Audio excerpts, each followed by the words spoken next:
ನಮಸ್ಕಾರ. ಸದಾನಂದ ಬಾಮ್ನಿ ಯೂಟ್ಯೂಬ್ ವಾಹಿನಿಗೆ ಸ್ವಾಗತ ಸುಸ್ವಾಗತ. ಬೆಳಗಾವಿ ನಗರ ವ್ಯಾಪ್ತಿಯಲ್ಲಿ ಅಥವಾ ಬೆಳಗಾವಿ ಜಿಲ್ಲೆಯಲ್ಲಿ ಏನು ಪೊಲೀಸ್ ವರಿಷ್ಠ ಅಧಿಕಾರಿಗಳಿದ್ದಾರೆ ಅಥವಾ ಅಸಿಸ್ಟೆಂಟ್ ಏನು ಅಧಿಕಾರಿಗಳಿದ್ದಾರೆ ಅವರೆಲ್ಲರೂ ಕೋಟ್ಯಾಂತರ ರೂಪಾಯಿ ಆಸ್ತಿಯನ್ನು ಮಾಡಿದ್ದಾರೆ. ಕೆಲವು ಮಂದಿ ರಿಟೈರ್ಮೆಂಟ್ ಆಗಿ ಕ್ಲಬ್ಗಳನ್ನು ಸ್ಥಾಪನೆ ಮಾಡಿದ್ದಾರೆ, ಜಿಮ್ಗಳನ್ನು ಸ್ಥಾಪನೆ ಮಾಡಿದ್ದಾರೆ, ಬೇನಾಮಿ ಹೆಸರಿನಲ್ಲಿ ಅನೇಕ ಕಡೆಗಳಲ್ಲಿ ಪ್ಲಾಟ್ಗಳನ್ನು ಮಾಡಿದ್ದಾರೆ, ಮಾಲ್ಗಳನ್ನು ಕಟ್ಟಿದ್ದಾರೆ, ಕಾಂಪ್ಲೆಕ್ಸ್ಗಳನ್ನು ಕಟ್ಟಿದ್ದಾರೆ. ಇಲ್ಲಿ ಬೆಳಗಾವಿ ಅಂತಂದ್ರೆ ಇದು ಹಸಿರು ಹುಲ್ಲುಗಾವಲು.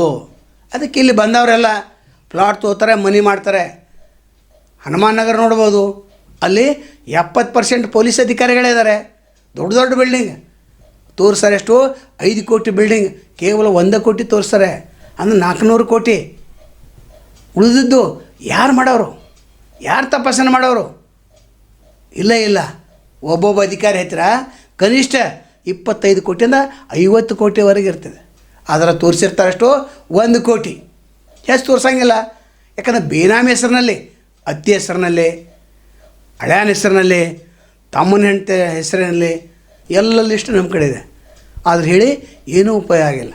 ಯಾಕಂದ್ರೆ ನಾವು ವರದಿ ಮಾಡಿದ ತಕ್ಷಣ ಅದನ್ನು ಸಬ್ ರಿಜಿಸ್ಟರ್ಗೆ ಹೋಗಿ ನೋಂದಣಿ ಮಾಡಿಸ್ತಾರೆ, ಬೇರೆಯವ್ರ ಹೆಸರ ಮೇಲೆ ಮಾರಾಟ ಮಾಡ್ತಾರೆ. ಯಾಕಂದರೆ ಅನೇಕ ಉದಾಹರಣೆಗಳನ್ನು ನಾವು ನೋಡಿದ್ದೇವೆ, ಅನೇಕ ವರದಿಗಳನ್ನು ಕೂಡ ನಾವು ಬಿತ್ತರ ಮಾಡಿದ್ದೇವೆ. ವರದಿ ಬಿತ್ತರ ಆದ ನಂತರ 10 ಎಕರೆ ಜಮೀನು ಮಾರಿಬಿಟ್ರು, 5 ಎಕರೆ ಜಮೀನು ಮಾರಿದವ್ರು ಇದ್ದಾರೆ. ನಮ್ಮದೇನಿಲ್ಲ ಅಂಥೇಳಿ ಅದರ ಕೋಟಿ ಹೋಗಿತ್ತ ಮೊದಲು. ಅಥವಾ ಡಿಫಾಮೇಷನ್ ಕೇಸ್ ಹಾಕುವಂಥ ಪ್ರಯತ್ನ ಯಾರೂ ಮಾಡೋಂಗನೇ ಇಲ್ಲ. ಕಾರಣ ಸತ್ಯ ವರದಿಯನ್ನು ನಾವು ಬಿತ್ತರ ಮಾಡ್ತಿದ್ದೇವೆ. ಬೆಳಗಾವಿ ನಗರದಲ್ಲಿ 10 ವರ್ಷದ ಹಿಂದೆ, 15 ವರ್ಷ ಹಿಂದೆ ರಿಟೈರ್ಮೆಂಟ್ ಆದವರು ಕೋಟಿ ಆಸ್ತಿ. ಆವಾಗ ಅನೇಕ ಹಗರಣಗಳ ಆಗೋದು. ತೆಂಗಿನಕಾಯಿ ಹಗರಣ ಆಗಲಿ ಅಥವಾ CBI ಹಗರಣ ಆದರೂ ಕೂಡ ಏನೂ ಮಾಡಲಿಕ್ಕೆ ಆಗಿಲ್ಲ. ಇನ್ನೂ ತೆಂಗಿನಕಾಯಿ ಹಗರಣದಲ್ಲಿ 1 ಪೈಸಾನೂ ಬಂದಿಲ್ಲ. ಟ್ರೇಡಿಂಗ್ ಬಿಸ್ನೆಸ್ಸಲ್ಲಿ ಕೂಡ ಇದೇ ಆಗಿದೆ. ಅವ್ರು ಜಾಮೀನು ಮಾಡ್ತಾರೆ, CBI ಆದವ್ರನ್ನ ಹಿಡಿತಾರೆ, ಮತ್ತು ಅವ್ರು ಜಾಮೀನು ಕೊಡ್ತಾರೆ. ನಂತರ CID ದವ್ರು ಬರ್ತಾರೆ, ಅದಾದ ನಂತರ ಇಡಿದವ್ರು ಬರ್ತಾರೆ.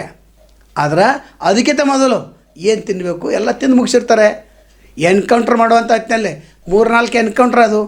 ಆ ಎನ್ಕೌಂಟ್ರ್ ಆಗೋಕ್ಕಿಂತ ಮೊದಲು ಎಲ್ಲ ಇವ್ರ ಕಡೆ ದುಡ್ಡು ಖರೀದಿ ಮಾಡಿ ಎಲ್ಲ ಇಸ್ಕೊಂಡನೇ ಮಾಡಿದ್ದಾರೆ.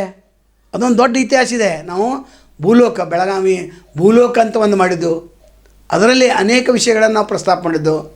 ಈಗ ಇವತ್ತಿನ ವಿಡಿಯೋದ ಮುಖ್ಯ ಉದ್ದೇಶ ಅಂತಂದರೆ ಬೆಳಗಾವಿ ಇಲ್ಲಿ ಇರ್ತಕ್ಕಂಥ ಆಫೀಸರ್ಸ್, ಅದು ಹಿರಿಯ ವರಿಷ್ಠ ಅಧಿಕಾರಿಗಳು, ನಿವೃತ್ತಿ ಹಂತ SP ಗಳು, ಹೆಚ್ಚುವರಿ SP ಗಳು, ಅವ್ರು ಎಷ್ಟು ಹೊಲ ತೊಗೊಂಡಾರೆ. ರಿಟೈರ್ಮೆಂಟ್ ಆಗಿ 2 ವರ್ಷ ತನಕ ಸುಮ್ಮನೆ ಇರ್ತಾರೆ. 2 ವರ್ಷ ಆದ ನಂತರ ಅವರು ಅಷ್ಟೇ ಅಲ್ಲ, ಹಿರಿಯ ಅನೇಕ ಇಲಾಖೆ ಅಧಿಕಾರಿಗಳು ಕೂಡ ದೊಡ್ಡ ಪ್ರಮಾಣದಲ್ಲಿ ಆಸ್ತಿ ಮಾಡಿದ್ದಾರೆ. ಆದರೆ ಇವತ್ತಿನ ವಿಡಿಯೋದು ಪೊಲೀಸ್ ವರಿಷ್ಠ ಅಧಿಕಾರಿಗಳು, ಎಲ್ಲರದ್ದು 100 ಕೋಟಿ ಮೇಲೇ ಇದೆ. ಆದರೆ ಯಾರಿಗೂ ಗೊತ್ತಿಲ್ಲ. ಹೊಲ 10 ಎಕರೆ 20 ಎಕರೆ ಜಂಗಲ್ ಸಹಿತ ಖರೀದಿ ಮಾಡಿದವ್ರು ಇದ್ದಾರೆ. ಅದು ಹೇಳ್ತು ಹೋದರೆ ದೊಡ್ಡ ಒಂದು ರಾಮಾಯಣ ಮಹಾಭಾರತ ಆಗ್ತಿತ್ತು. ಅದು ಇಲ್ಲಿ ಒಂದು ಬಿಲ್ಡಿಂಗ್ ತೋರಿಸತ್ತೆ, ಅದು ವಾಂಡ್ಕರ್ದು ಎಷ್ಟಿದೆ. CPI ಇದ್ದಾಗನ ಕಾಲೇಜಲ್ಲಿ 4-5 ಹೊರದೇಶದ ಬಟ್ಟೆ ವ್ಯಾಪಾರದ ಅಂಗಡಿಗಳು. ನಂತರ ಈಗ 4 ತಿಂಗಳಿಂದ ಜಿಮ್, ಜಾಕಿ ಶರಾಫ್ ಉದ್ಘಾಟನೆಗೆ ಬಂದಿದೆ. ಅಂದರೆ ಇಂಥ ಅಧಿಕಾರಿಗಳು ಸಾಕಷ್ಟು ಜನ ಇದ್ದಾರೆ, ಆರಾಮಾಗಿ ಜೀವನವನ್ನು ಸಾಗಿಸ್ತಾ ಇದ್ದಾರೆ. ರೇಡ್ ಇಲ್ಲ, ಏನೂ ಇಲ್ಲ, ಒಂದು ರೇಡ್ ಇಲ್ಲ. ಅಂದರೆ ಲೋಕಾಯುಕ್ತ ಕೂಡ ಏನು ಮಾಡುವಂತಿಲ್ಲ, ED ಅವರು ಕೂಡ ಏನು ಮಾಡುವಂತಿಲ್ಲ. ಮಂಜುನಾಥನ ಮೇಲೆ ED ಅವರು ರೇಡ್ ಮಾಡಿದರು. ಆದರೆ ಶಿವಾನಂದ್ ನಿಲ್ಲನವರು ED ರೇಡ್ ಮಾಡಿದ ನಂತರ ಇಷ್ಟು ಸಿಕ್ತು ಅಂತ ಹೇಳಿದರು.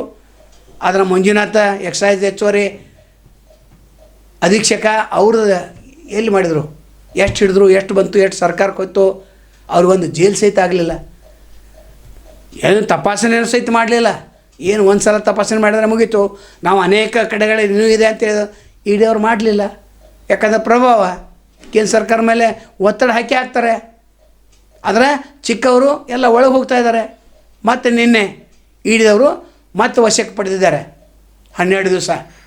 ಇನ್ನು ಮತ್ತೆ ಎಷ್ಟು ವಶಕ್ಕೆ ಪಡಿತಾರೆ ಗೊತ್ತಿಲ್ಲ. ಯಾಕಂದ್ರೆ 1 ವರ್ಷವರೆಗೆ ED ಅವರು ಸಂಗೊಳ್ಳಿ ರಾಯಣ್ಣ ಮತ್ತು ಭೀಮಾಂಬಿಕಾ ಗಜರಾಜ್ಯದ ಅವರು ಆನಂದಪ್ಪಗಳನ್ನ 1 ವರ್ಷ ಜಾಮೀನು ಮೇಲೆ ಬಿಡದೆ ಹಾಗೆ ನೋಡ್ಕೊಂಡ್ರು ಅವರು ED ಅವರು. ಆದರೆ ಇಲ್ಲಿ ಮಂಜುನಾಥ್ ಕೇಸಲ್ಲಿ ಏನೂ ಇಲ್ಲ. ಎಷ್ಟು ಬಂತು, ಎಷ್ಟೊಂದು ಸಾರ್ವಜನಿಕ ಬೇಕಲ್ಲ, 100 ಕೋಟಿ ಮೇಲೆ ಅಂತ ನಾವು ಹೇಳಿದ್ದೇವೆ. ಅದು ಸಿದ್ಧಪಡಿಸುವಂಥ ದಾಖಲೆಗಳನ್ನು ಕೈ ಕೊಟ್ಟಿದ್ದು ಯಾರೂ ಏನು ಮಾಡಲಿಲ್ಲ. ಅಂದರೆ ಯಾರು ರಾಜಕಾರಣಿಗಳು ಬೆಂಬಲಕ್ಕೆ ಇರ್ತಾರೆ ಅವರೆಲ್ಲ ಸೇಫ್ ಆಗ್ತಾರೆ. ಇಲ್ಲೂ ಕೂಡ ಹಾಗೆ ಆಗಿದೆ. ನಿಮ್ಮದು ನಾವು ತೆಗಿಬೇಡ್ರಿ, ನಮ್ಮದು ನೀವು ತೆಗಿಬೇಡ್ರಿ. ಪೊಲೀಸ್ ಅಧಿಕಾರಿಗಳು ನಿಮ್ಮದು ನಮಗೆ ಅನ್ಕೋಬೇಡ್ರಿ, ನಾವು ನಿಮಗೆ ಅನ್ಕೋಂಗಿಲ್ಲ. ನೀವು ಸುರಕ್ಷಿತ, ನಾವು ಸುರಕ್ಷಿತ. ಹೀಗಾಗಿ ನಾವು ಹೇಳಿದೆ, ಬಡವರಿಗೆ ಒಂದು ಕಾನೂನು, ಶ್ರೀಮಂತರಿಗೆ ಒಂದು ಕಾನೂನು ಅಂತ. ಹೇಮಂತ್ ನಿಂಬಾಳ್ಕರ್ ಅವರು ಕೂಡ ದೊಡ್ಡದಾದಂಥ ಒಂದು ರಿಸಾರ್ಟನ್ನು, ಹೋಟೆಲನ್ನು 10 ಎಕರೆದಲ್ಲಿ ಮಾಡ್ತಾಯಿದ್ದಾರೆ. ಯಾರ ಹೆಸರು ಮೇಲೆ ಇದೆ ಅದು ಗೊತ್ತಿಲ್ಲ. ಇಂಥ ಅಧಿಕಾರಿಗಳು ಸಾಕಷ್ಟು ಜನ ಇದ್ದಾರೆ. ಮುಂದಿನ ದಿನಮಾನಗಳಲ್ಲಿ ಯಾರು ಎಷ್ಟೆಷ್ಟು ಆಸ್ತಿ ಎಲ್ಲೆಲ್ಲಿ ಮಾಡಿದರೆ ಹೇಳುವಂಥ ಪ್ರಾಮಾಣಿಕ ಪ್ರಯತ್ನವನ್ನು ನಾವು ಮಾಡ್ತೇವೆ. ನಾನು ಮತ್ತು ತಮ್ಮನ್ನು ಭೇಟಿಯಾಗ್ತೇವೆ. ಅಲ್ಲಿವರೆಗೆ ಶುಭವಾಗಲಿ. ನಮಸ್ಕಾರ. ಅನೇಕ ದಿಟ್ಟ ವರದಿಗಳನ್ನು ನಾವು ನಿರಂತರವಾಗಿ ನಾವು ಮಾಡ್ತಾ ಇರ್ತೇವೆ. ಆದರೆ ಯಾರಿಗೂ ಸಹಾಯ ಮಾಡಬೇಕಂತ ಅನಿಸ್ತೈತೆ. ಆ ಸಹಾಯ ಮಾಡೋರು ಇಲ್ಲಿ ಫೋನ್ಪೇ ನಂಬರ್ ಇದೆ, ಗೂಗಲ್ ಪೇ ನಂಬರ್ ಇದೆ, ನೀವು ಸಹಾಯ ಮಾಡಬಹುದು. ಯಾಕಂದರೆ ಗಟ್ಟಿದವನೇ ನಮ್ಮದು ಸ್ವತಂತ್ರ ಪತ್ರಿಕಾಧಾರವನ್ನು 35 ವರ್ಷದಿಂದ ನಡೆಸ್ಕೊಂಡು ಬಂದಿವೆ.